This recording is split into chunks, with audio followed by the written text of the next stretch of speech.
What do you know about Chris Watts' mistress? What in this world can lead a person to kill his own family? Is it a mental illness, narcissistic need to feel in control, or an extramarital affair? Maybe all of these can be the reason, but what was the reason in Chris Watts' case? Watch the video till the end to find out.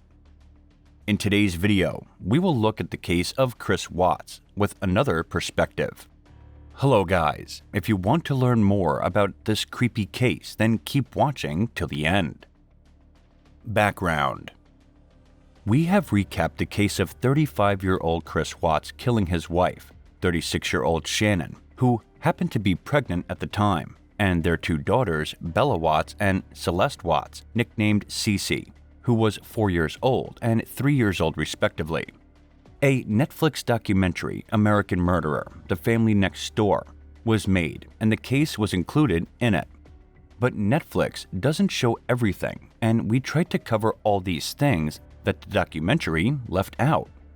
Just to jog your memory, a little recap. Shannon and Chris were a married couple living in Colorado. They had 2 daughters and were expecting a son. They were planning to name him Nico. Chris went on from being a loving husband to a cheater. He started to have an affair with a co-worker named Nicole Kessinger, who is 30 years old. He told her that he was married but in the process of a divorce. On the night of August 13, 2018, Shannon returned from a business trip and was dropped off at her home around 2 a.m. by a friend, Nicole Atkinson. She went missing, and the same friend informed the police. Police came for a welfare check but didn't find her, and Chris claimed that he is unaware of their whereabouts. He was later put through a lie detector test, which he failed and was arrested. He accepted that he had killed Shannon by strangling her, but he took the stance that he did this because she killed their daughters. He claimed that he wanted a divorce, and when he broke the news to her, she got angry and killed their babies, which eventually turned out to be a lie, and he confessed to killing all 3 of them. He killed his wife first and then his daughters. He killed them by suffocation, and he dumped his daughters' bodies into crude oil tanks at the Anadarko Petroleum where he used to work. Shannon's body was discovered in a shallow grave nearby. He was eventually sentenced to 5 life sentences without the possibility of parole. His sentence also included 48 years for the unlawful termination of Miss Watts' pregnancy and 36 years for the disposal of the victims' bodies. So what is the role of his mistress? Has she aided him in the crime? Chris Watts' mistress. Chris Watts had an affair with his co-worker Nicole Atkinson. Kessinger was a field engineer for TASM Geosciences, which had a contract with Anadarko Petroleum Company. She was aware of his marriage, but he told her that he is getting a divorce, and the motive Chris had to kill was to be with Nicole. It is not known whether she was involved in the crime or not. It seems as she was as shocked as others when she found out about the tragedy. She reached out to the police to inform them about the case, and all she knew, she told them that she was having a relationship with Chris, which is something they already knew. She said she was tricked into believing Watts was a loving father, finalizing a divorce, and she had no idea his wife was 15 weeks pregnant. This all makes her seem like an unknowing victim like others, but is it true? Was she a victim, or is there a role of Nicole in the crime? Well, there are some points I would like to make about her regarding this. She indeed told the police about the affair, but they already knew, so that does not make a big difference. Nicole claims when she met Watts at work, she was unaware he was married because he didn't wear a wedding ring around her, which many men with similar jobs won't wear rings to work. After all, they can be a safety hazard.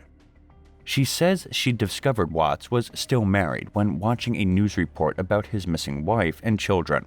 She also says she discovered that Shannon was pregnant through the news report. But her computer record shows that she regularly visited Shannon's Facebook page, and it happened to be that Shannon announced her pregnancy there and made frequent updates regarding her family. so it does not fit with what she said.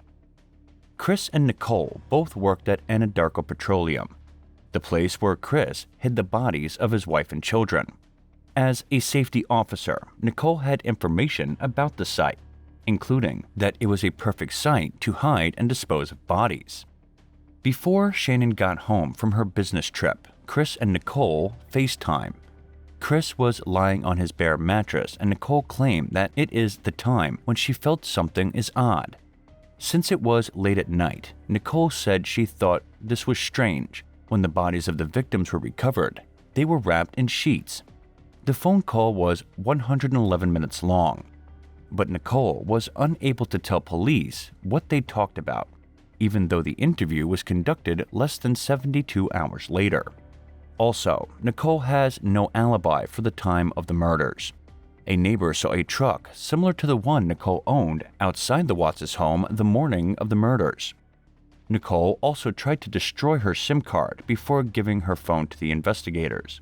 She also deleted texts and photos of Watts, and even asked her friend to delete all the texts that she sent her about Chris. Phone records show that Nicole and Chris were in close contact the night before, the morning of, and the day following the murders. Her search history shows that she has been searching if the cops would be able to read her deleted messages. Police also found that she had been searching Google for Chris Watts as early as August 3, 2017, almost a full year before she claims they spoke for the first time, and months before she met him at work. Nicole also Googled how much Amber Frey's net worth was.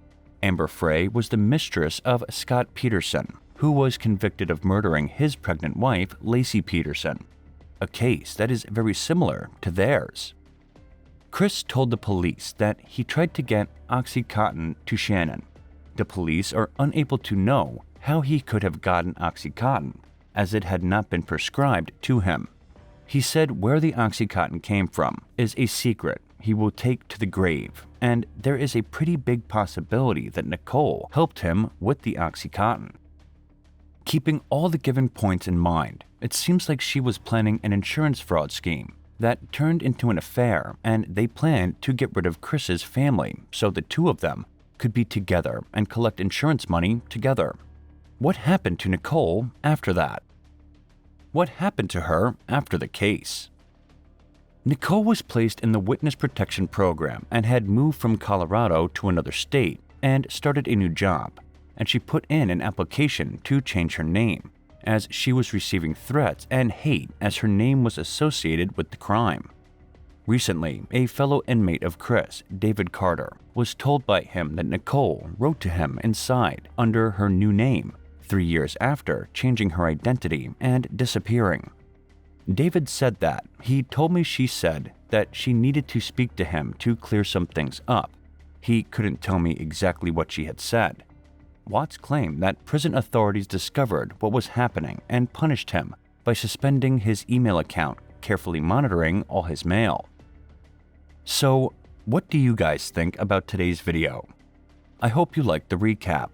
If you want more recaps on different murder cases, then please do mention them in the comment box.